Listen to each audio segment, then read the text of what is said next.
міндетті түрде келетін есептер. Оларға санның модасы, арифметикалық ортасы, медианасы, өзгеріс ауқымдары жатады. Мысалға сіздерге сандар тізбегі беріледі.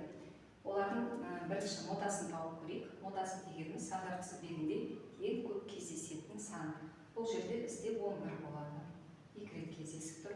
Арифметикалық ортасы дегеніміз сандар тізбегінде қанша сан бар, сол санын бір-біріне қосып, сол санға қайттан бөлеміз. Мысалға, мына жерде 11 қосу 2, қосылған 11, қосылған 5, қосылған 4, қосылған 9. Барлығы 6 сан бар, 6-ға бөлеміз. Егерде 7 сан болатын болса, 7 санды қосып, 7-ге бөлеміз. 8 сан болатын болса, 8 санды қосып, 8-ге бөлеміз.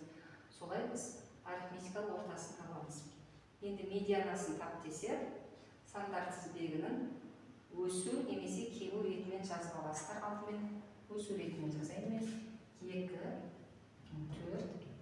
5, 9, 11, 11. Және де ортасындағы, ең ортасындағы 2 санға қараймыз. Мына жақтан, ең ортасында 5 пен 9 тұр.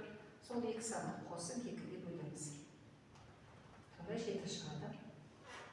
Медианасы дегеніміз осы. Өзгеріс ауқымы дегеніміз сандар тізбегіндегі ең үлкен сандан ең кіші санды алып тастаймыз. 11-ден 2-ні аламыз, 9.